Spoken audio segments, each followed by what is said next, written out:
Producer Janina Schwaneker is in what's known as the country's fruit bowl, where many farmers and growers are still recovering from the impacts of Cyclone Gabrielle.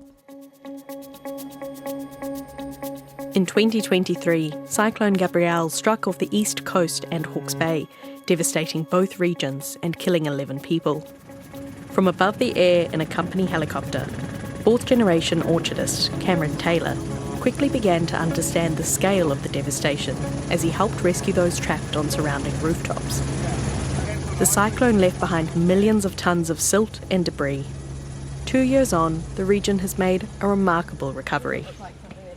Cameron takes us through the Taylor Corporation packhouse in Waiheke. Wow. So here you can see the mud line there. When I first walked in, it was over my gumboot, so just under the knee. So it took us 3 months just removing mud, basically. You wouldn't think it looking at it today, would you? No, it's back to normal. We've just kept a couple of signs of the cyclone. Some reminders? Yeah, and it's more to be proud that we've got going. You know, what we've achieved, no one actually believed that we could get it going within a year, the packhouse. The clean-up effort was huge. From the packhouse alone, they removed over 20 million litres of silt left behind by floodwaters. A brown line at knee height serves as a reminder of how high the mud was. There was still the family home and orchards to clean up, and a lengthy insurance claims process. It took us about 3 months. We had these big vacuum trucks. We were waiting. They were at the power stations clearing the mud out. Straight away they did that. We managed to get them coming here, and I think they were just, I forget now, but I'm sure it's like a good 3 months. We took 22 million litres of mud out of it. So basically we made a big pond out the back of the shed, and we had 2 big excavators, and we just pumped the mud into that, and then the excavators pulled the mud to the side to dry it, so then we could truck it. We dumped it at a couple of council the sites they set up. Yeah, and we set up our own. Because it was so slow, you had to wait in line. We got consent to do our own one because we lost so many, we hundreds of hectares of our own too, so we're never going to clear it in time. The biggest thing is you're in shock, and it's a family business, and your parents are in their 70s. It's a big decision, even fighting insurance and getting all that going and claiming. The 30,000 square metre packhouse was just 2 years old when the cyclone hit, and filled with the latest and most high-tech gear. Deciding to try and salvage what remained was a huge decision for the Taylor family, especially knowing what the financial burden would be for future generations.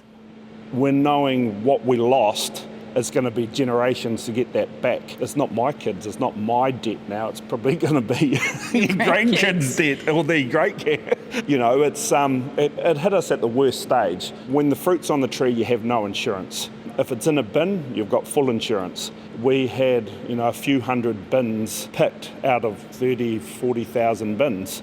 It just wiped you out. Yeah, and you spent all the money getting it to harvest, basically. Was there ever kind of a question of, do we build back here? I think the main thing was, can we get the packhouse? That's the heart of the company. For us, our reputation is that we're at a scale where we're not so big, we can't compete with the real big guys with the big supermarket where they can supply them longer, but we're more niche marketing. I use Asia as a local market, but that means you have to have a packhouse for top quality. Those bigger sheds are, they add value, but not as much value as us slightly smaller guys can do. The sad thing is this was the state-of-the-art shed where we had the most advanced shed in the world.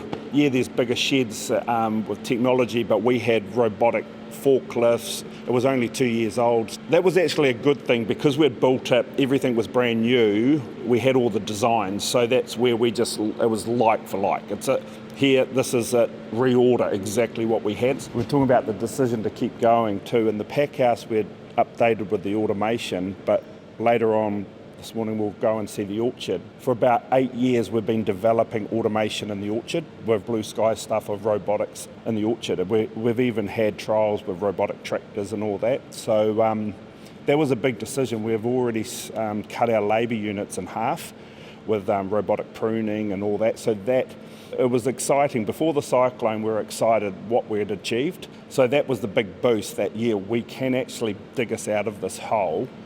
The government has provided millions of dollars in funding support to help growers recover, including for the removal of silt. Even still, the cost for growers has been huge, and Cameron feels lucky they had the scale necessary to come back. We knew to do that we would have to have the bank's hand on our shoulder as well as the government's hand on our other shoulder, to give us that help. That kept us up at night because also we have a workforce in the season of over 300 staff, New Zealand locals, 190 families we feed. So that keeps you up at night, That was a big thing too. People who might also have lost their homes and you want to support by giving them work, giving them... Oh, exactly. But in the shed, we got it going under a year, and there's two of them who lost their homes at the same time. So they had the stress, but they were still working 7 days a week for us. So, their poor partners, it was pretty crazy times. What was the cost of the damage here at this part of the site? Obviously, there's also the orchards, which we'll see later, but... Oh, well, in here it's over 20 million, and we're still in well over... Yeah, it's going to be a 30 million plus claim for insurance, and then you're looking that on top for non-insurable. So... Big figures. Yeah, we're the biggest claim ever for FMG. Yeah, it's nothing to be. You don't want to be there.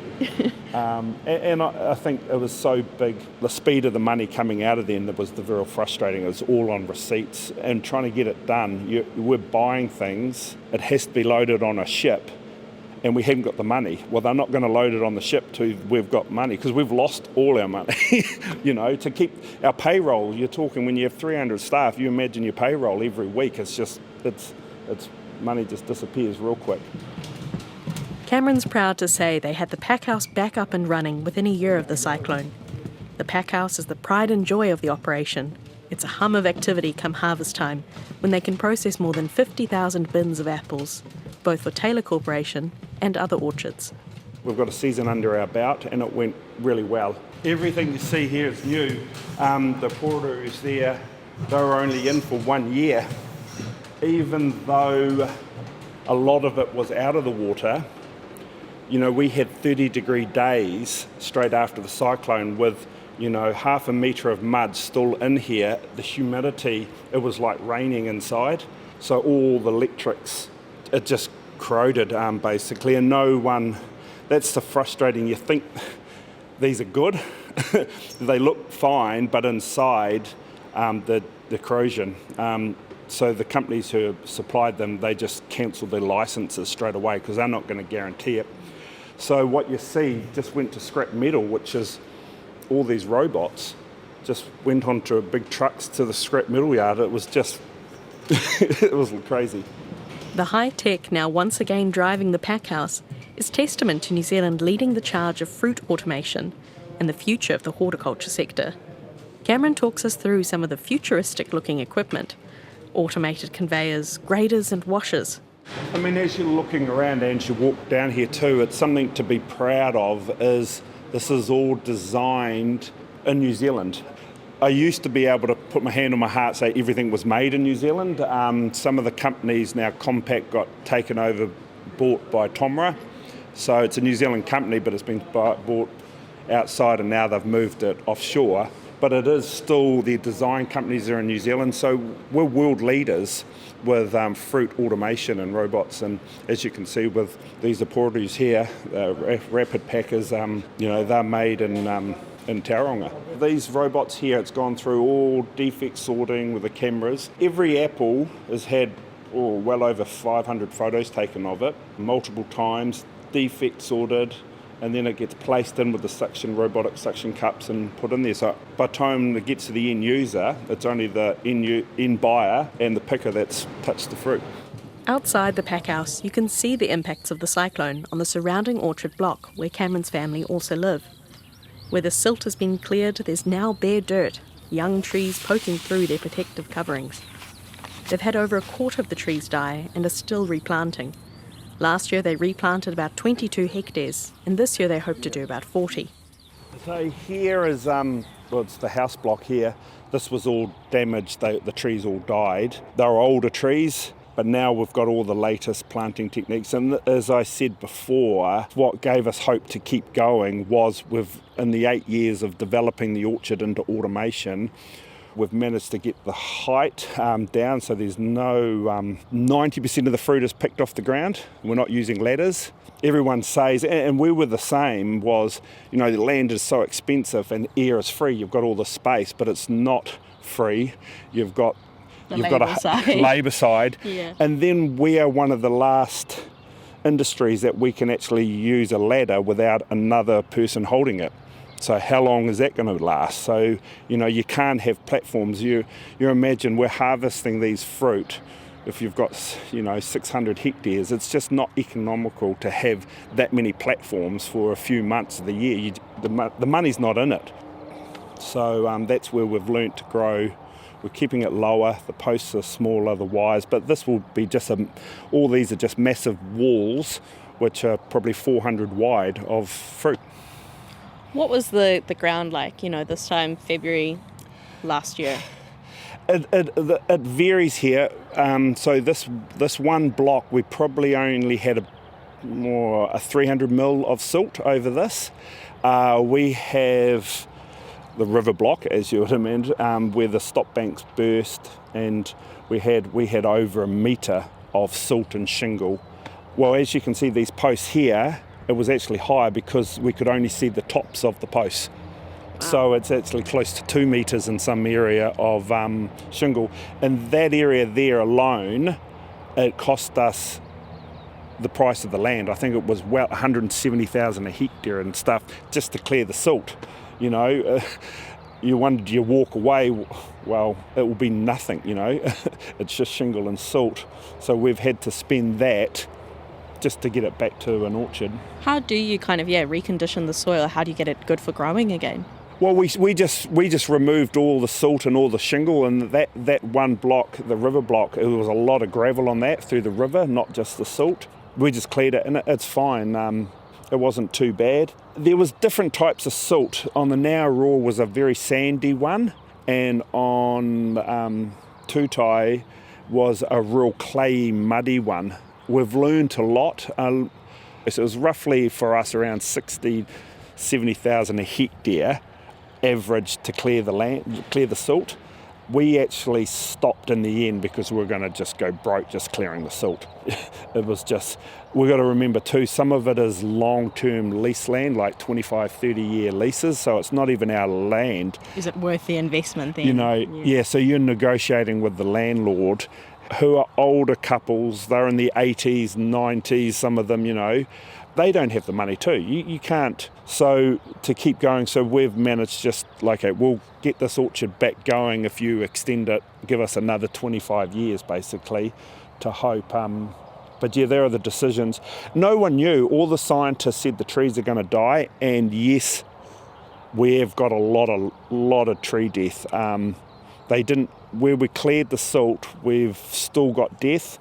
When we run out of money and we've left it, nature, what we learnt is, as it dried, you got those big cracking and it around the trees, and it cracked, so enough oxygen got back into the soil, and we have, not all the trees died. We lost 27%, which is a huge amount of loss, and it's going to be years to plant up.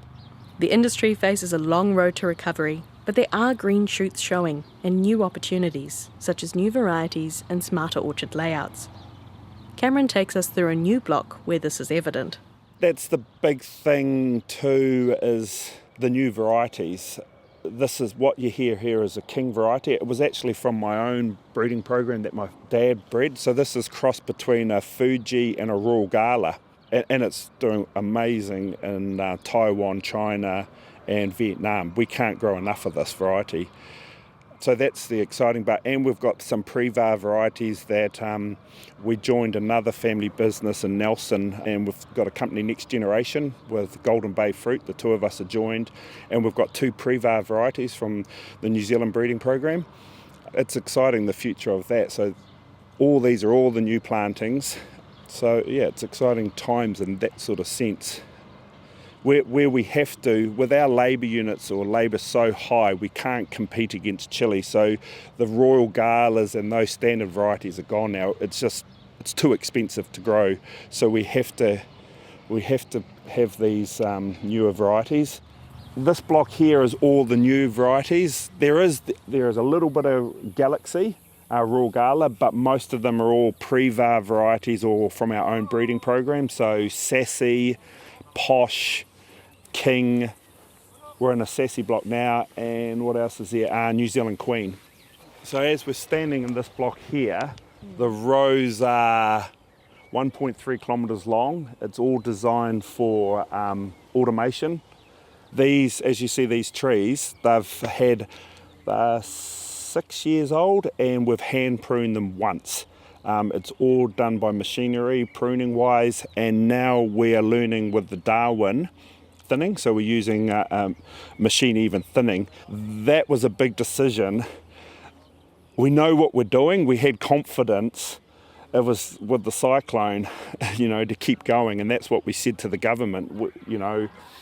Just believe in us. If we have a little bit of help from you guys with cheaper loans and stuff like that, we can keep going. It's Cameron's love of the industry and family connection to the land which has kept him going these last 2 years.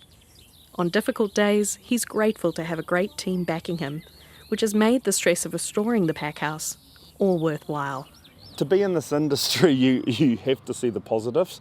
I see we're in a lot of pain yet. I mean, it's gonna hurt. Like I joke with our CFO, she just no spending, because there is going to be no spending. It's only for the next 6-7 years. It's only what you have to. If you don't, it's Maintenance, right?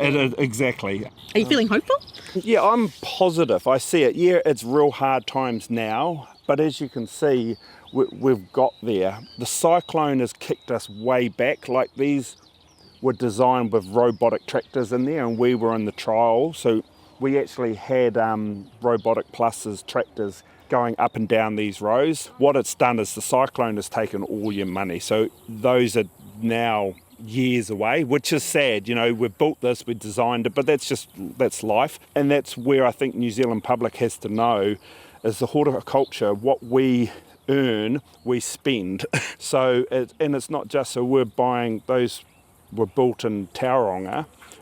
That's not going to be, they've got to find other markets now overseas. It's just reality is the money's not there to spend on that stuff at the moment. The cyclone has knocked the industry back 6 years to really, and that's with the support of the government. If we didn't have that support from the government with cheap loans, that not all of us got, it sounds weird that I'm saying I was one of the lucky ones, but I was lucky because I was completely wiped out. The ones that only got 70% wiped out didn't cater for it. If you were 69% wiped out, you didn't get a cheaper loan. So it's weird that I'm saying I'm lucky because I lost everything.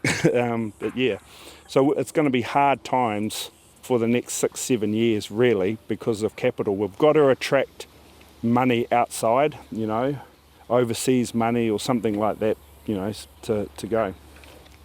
I do see the light at the end of the tunnel. I do see a future exporting. It's not, it's the people. In our horticultural industry, you have a large team, which is an expense, but it's a good team. You're all passionate, so you come to work with a good team and you're still working the land. That's where I see horticulture different to the farming, and that's what I love about it. We're working the land, we're on sunny days, we're out there with cool teams, we're not by ourselves. You get your hands dirty. Cameron Taylor of Taylor Corporation speaking to Janina Schwanica in Hawke's Bay. 2 years on, they're busy with their second apple harvest since Cyclone Gabrielle decimated much of their orchard in the region. Cameron says it's been an amazing harvest, certainly the best in recent years, and something that was much needed for growers. Now, just a correction to last week's story about the composting barn, which we incorrectly stated was under the Tararua Ranges, when in fact it was under the Ruahine Ranges. Sorry about that. Well, that's it for now. Thanks for joining us. Now, we love getting your feedback and ideas for future stories, so do get in touch. Our email address is country@rnz.co.nz. Links to photos and stories related to this episode can be found in the show notes or by heading to rnz.co.nz/countrylife.